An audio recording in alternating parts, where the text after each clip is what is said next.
जब हम बादल बन जाए तू बारिश बन के आईहा, जब सांस भी कम पड़ जाए तू हमरा दिल में समय।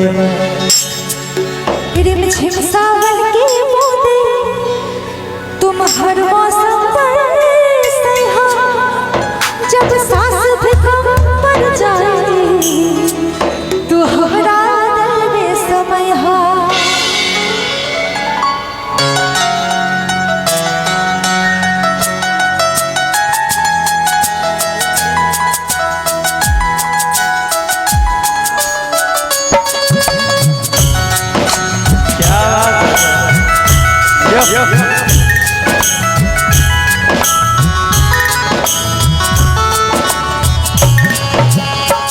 मेरी किस्मतों मेरे हाथ से फिर से लकीरें दिखने लगी। देखिए जब जब तुम्हारे चेहरा लागे ना भगिया फिर से जगी, रहूं उम्र भर में तेरी तो मेरा।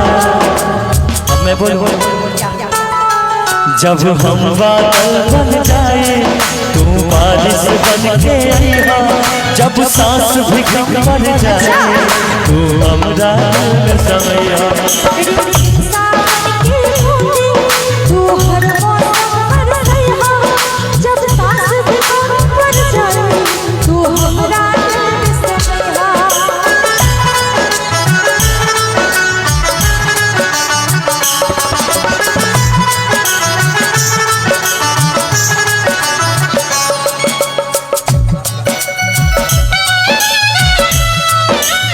सच में क्या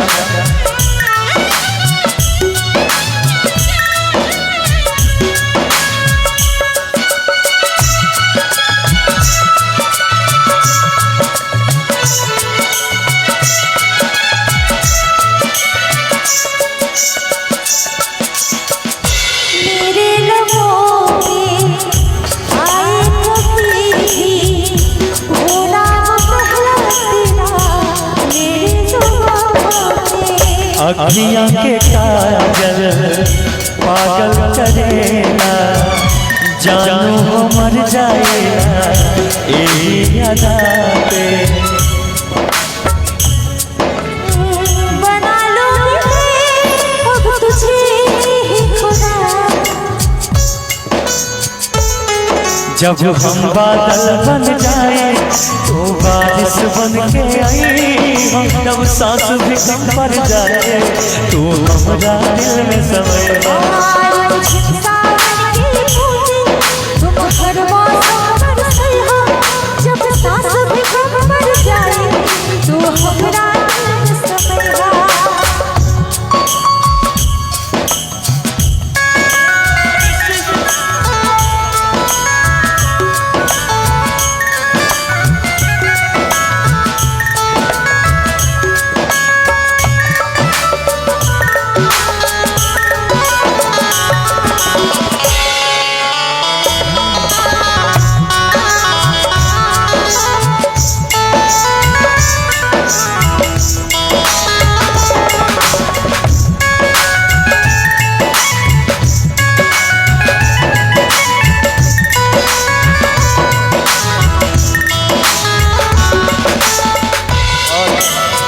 मैं कहूँ इस बात आपके लिए अंत में, तुम्हें बारिश बड़ा याद करती है, तुम्हें बारिश बड़ा याद करती है, आज भी मुझसे तेरी बात करती है। तुम्हें बारिश बड़ा याद करती है, आज भी मुझसे तेरी बात करती है। और जब हम बादल बन जाए तू बारिश बन के आई, सांस भी कम पड़ जाए तो हमरा दिल में समय। तुम हर मौसम पर सहा, जब सांस भी कम पड़ जाए तो हमरा दिल में समय। la ला ला ला